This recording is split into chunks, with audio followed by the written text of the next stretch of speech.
everybody, I'm Katallina, and today we're here to talk about episode 12 of An Archdemon's Dilemma, How to Love Your Elf Bride. I'm looking forward to hearing your thoughts below, but as far as I'm concerned, what I can say about this week's episode and the wrap-up of this show is that they absolutely freaking nailed it. I absolutely loved this episode. It was warm, it was fluffy, it had heart, it had comedy, it highlighted every major character. There is basically no conceivable way they could have possibly made this any more perfect than what it ended up being. I absolutely adored every second of this. It was an absolutely magical experience for me, and I am absolutely thrilled to see what they did with this, because after last week where they had wrapped up the major tension of everything, I really wondered exactly what they would end up doing with this last episode, because they have this last 20 some minutes, and in my opinion personally, they did the best thing they possibly could have. They actually took their sweet time. They went through every major character that we have cared about during the series. They showed us what everybody was doing, and they showed us why all of these people have been striving toward everything they have, and why everything that we've fought for or everything we've dealt with during this season has been worth it. And I thought that that was really cool. From seeing what happens with Zagan and Nephy and how their relationship is evolving, to getting to see stuff with Four and with Raphael.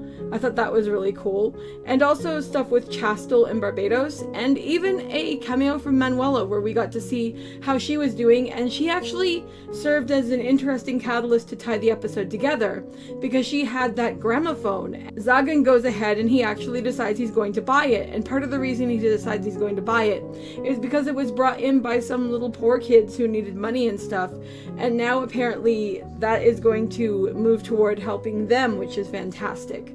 And I thought that was a really beautiful touch. And then the whole episode seems to center around the repair and use of that gramophone, and it leads to what I showed on my front image, which is the absolutely beautiful picture of Zagan and Nephy dancing together. And what I really loved about that, and what I really loved about how that worked out and everything, is first off, the imagery where it looks like they're actually dancing in the sky on the clouds, basically, like they're surrounded by stars, even though they were technically inside the castle, is really beautiful. And it actually made me think of this old country song by Jim Reeves, and that's where I got my title this week from.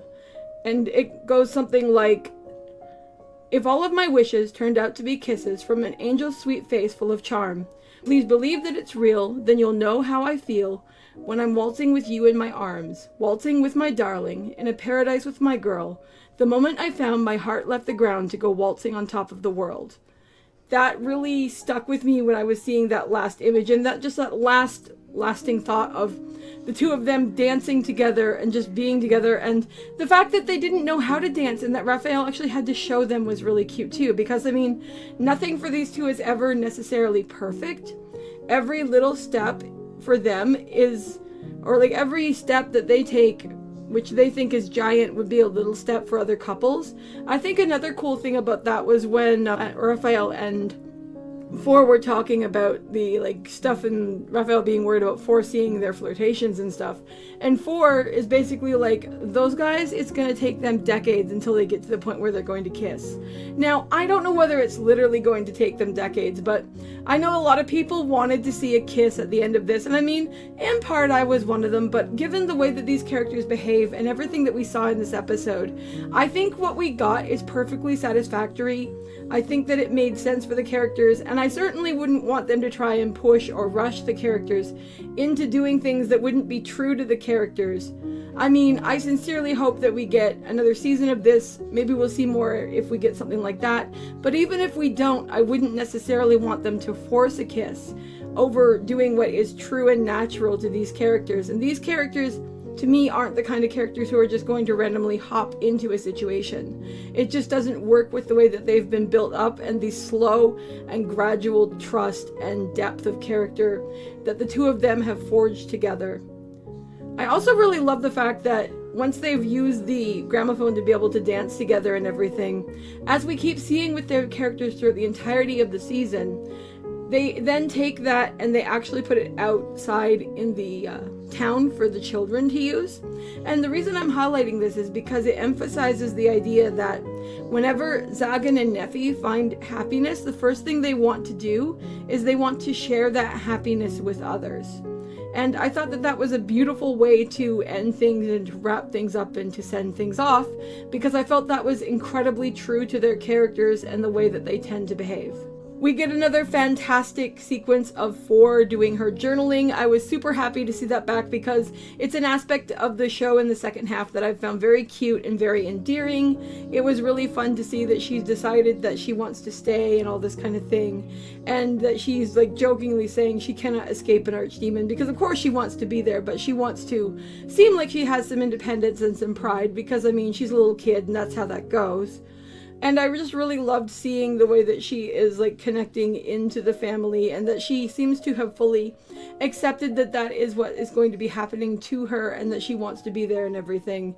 And I just love that they used that again, because they were able to highlight how she's been trying to like observe Zagan and Nephy's relationship, and Raphael's keeps getting in the way and is like, no, no, no, no. Especially the scene where they're trying to eat the macarons. That was really cute. Watching them feed each other, it actually gave me like a flashback to episode 2. And I find it funny that we've upgraded from a pair of cherry tomatoes to a pair of macarons, which are much more sweet, much more refined, and it's something that Nephy cooked, and it's also something that Nephy was able to cook because she learned from someone else, which shows the varying friendships that they have actually developed in addition to their relationship. I think that's something else that's really cool and unique about this show, and I love how it continued to be themed through what we saw in the episode. The last major thing, of course, that we need to talk about is what happened with Chastille and Barbatos, and as somebody who really likes the two of them and has really loved any like hints of interaction between them, this episode was absolute fire. Like, holy crap, dude. They absolutely nailed that. They didn't make them perfect or squeaky clean or instantly in love or anything like that, but that makes total sense, because this show isn't about that, and it never has been. And it was so cute seeing some of the different little interactions that happened because of them, or that they said about each other, or that we learned about them. The idea that Chastille sleeps with a stuffed animal just blew my mind. It just felt so on point for her. And the fact that he knows this because Barbatos keeps going and checking on her at night. And I mean, some people are going to try and argue that that's creepy. I mean, if he was doing creepy shit doing that, I might agree, but I mean, like, he has these powers and he's been asked to guard her, and he's going above and beyond because, I mean, come on, it's pretty freaking obvious that he's gonna like her eventually. So, like, it's gonna be really funny to like imagine where that could go, or to go and check out the actual books and to see what happens with regard to any of that. But I really liked seeing that aspect of things. Another thing that was really funny with regard to Barbatos and Chastille was when Barbatos actually made Chastille get upset and cry, and of course he looked horrified, but then Zagan turns around and like ends up bopping him with a fork. Like, nope, nope, nope. And the fork gag isn't something where it's there for one scene or one shot and then it disappears. Like, that fork sticks around for a while. I also really loved how Fork kept calling him Minion. That was hilarious. And then I gave Minion the soup. I almost died because he's all like, this is a wild flavor to it, but I could get used to it. And it's like, oh yeah, I know what that's actually about. I don't know whether the soup kicked in or whether he was just so freaking drunk that he was just like, boom, and he was just out cold on the table.